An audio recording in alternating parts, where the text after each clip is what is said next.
Hi everyone, welcome back to our channel Nazeem cooking and blogs. ఈరోజు నేను చూపించబోయే recipe వచ్చేసి ఆలు అండ్ కుంద్రు ఫ్రై అండి. అదే దొండకాయ బంగాళదుంప ఫ్రై అండి. చాలా బాగుంటుంది. మన వైట్ రైస్లో కానీ లేకపోతే పప్పుచారు చేసినప్పుడు కానీ సైడ్ మనకి ఫ్రై చేసుకుంటే చాలా బాగుంటుంది. లేదా ఈ దొండకాయ ఇష్టపడే వాళ్ళైతే ఉట్టి వైట్ రైస్లోనే కలుపుకొని తిన్నా సరే సూపర్గా ఉంటుందన్నమాట. చాలా సింపుల్ ప్రాసెస్లో బ్యాచిలర్స్ కూడా చక్కగా ఈ కర్రీ చేసి పెట్టుకోవచ్చు. అంత చక్కగా ఉంటుంది. మన తినడానికి వైట్ రైస్లోకి అయితే సూపర్ అనమాట. అలాగే దోశలో కూడా బాగుంటుందండి.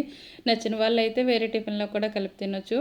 అలాగే మనకి ఇప్పుడు స్కూల్స్ కూడా స్టార్ట్ అయిపోయాయి కాబట్టి మన క్యారేజీలో కూడా సింపుల్గా చేసి పెట్టేసుకోవచ్చు. కాకపోతే దొండకాయలు కాస్త కటింగ్కి టైం తీసుకుంటుంది కాబట్టి నైట్ టైంలో మనం కట్ చేసి పెట్టేసుకున్నాం అనుకోండి, early morning lunch time early morning మనం టిఫిన్ రెడీ చేసేటప్పుడు అయితే ఇదైతే చక్కగా వండేసుకోవచ్చు.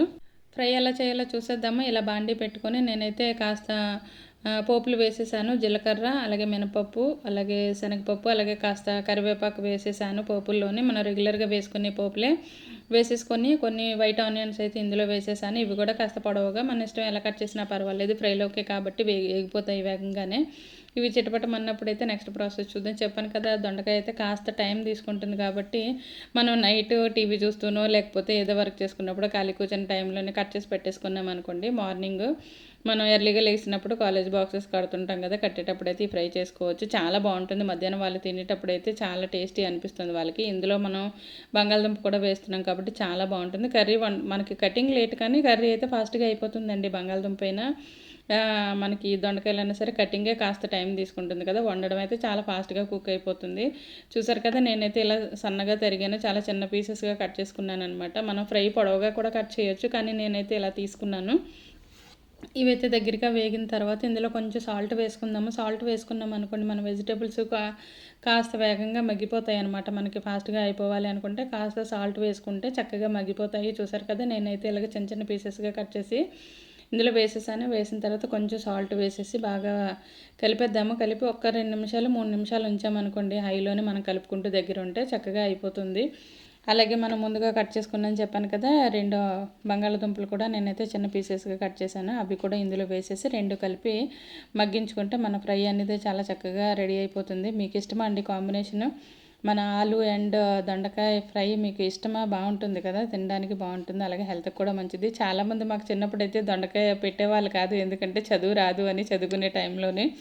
ఎందుకో మరి అదొకటి ఎప్పటి నుంచో ఉండిపోయింది కదా మనకి.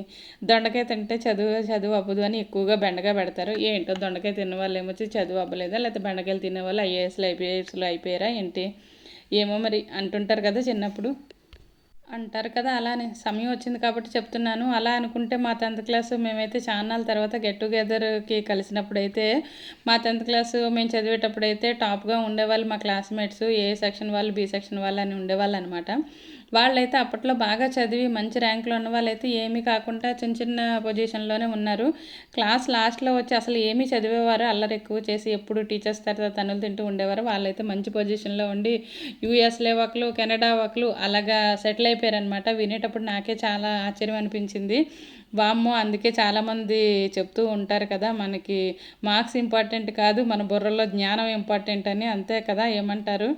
అదనమాట. మన కర్రీలోకి వెళ్ళిపోదాము. ప్రపంచం గురించి మనకి ఎందుకు కానీ. చూసారా, మనకి బంగాళదుంపలు కూడా వేగిపోయి అలాగే మన దొండకాయలు కూడా చక్కగా వేగిపోయి కనిపిస్తున్నాయి కదా, చక్కగా వేగిపోయి అలాగే సాల్ట్ వేసుకున్నాం కాబట్టి ఇప్పుడైతే కాస్త కారం కూడా వేసేసుకుందాము. ఇందులోని కారం కూడా వేసుకున్న తర్వాత మూత పెట్టుకొని ఒక 10 నిమిషాల తర్వాత అయితే కలుపుకుందాము. అంతే కదా, మనకి 10th చదివేటప్పుడు మనకి మార్కులు అంటారు కానీ అస్సలు మార్క్స్ అనేవి ఇంపార్టెంటే కాదండి. వాళ్ళు చదివింది ఎంత అర్థం చేసుకున్నారు, వాళ్ళ మైండ్లోకి ఎంత వచ్చింది అనేదే ఇంపార్టెంట్ కదా. అంతే అంటారు కదా, ఓడలు బళ్ళు ఓడలు అంటుంటారు కదా, అలా అనమాట. నాకైతే షాక్ అనమాట. ఏంటి క్లాస్లో అందరూ లాస్ట్ ఉన్నవాళ్ళు ఇప్పుడు ఏంటి ఈ రేంజ్లో ఉన్నారు, అంత ఫాస్ట్ వాళ్ళు. నేనైతే కలవకముందు అనుకునేదాన్ని వీళ్ళందరూ ఇప్పుడు ఏ ఏ రేంజ్లో సెటిల్ అయిపోయి ఉంటారో అనుకునేదాన్ని. కానీ కలిసినప్పుడైతే మైండ్ బ్లాక్ అనమాట. నాకు అప్పుడు గుర్తొచ్చింది, చాలామంది చెప్పేవాళ్ళు ఇవన్నీ ఉంటాయి కదా, అబ్బాయి ఇది నిజమే అనిపించింది నాకు. చూసారు కదా, కారం వేసిన తర్వాత ఒకసారి అయితే ఈ ఫ్రై మనం చక్కగా కలిపేసుకున్నాము. ఎంతో టేస్టీగా ఉండే మన దొండకాయ అలాగే బంగాళాదుంప ఫ్రై అయితే రెడీ అండి. చూసారా, నేనైతే సింపుల్గా ఏం ఇంగ్రీడియంట్స్ లేవు, ఆనియన్స్ వేసాను, అలాగే సాల్ట్, కారం అంతే. 3 ఇంగ్రీడియంట్స్తో ఇంత చక్కటి ఫ్రై అయితే రెడీ అయిపోయింది. మీకు ఇంత సింపుల్గా ఫ్రై చేసి చూపించినందుకు ఒక లైక్ అయితే ఇవ్వండి. లైక్ ఇవ్వడం మర్చిపోవద్దు. అలాగే నజీమ్ కుకింగ్ అండ్ వ్లాగ్స్ని అయితే సపోర్ట్ చేయడం మర్చిపోవద్దు. Keep watching.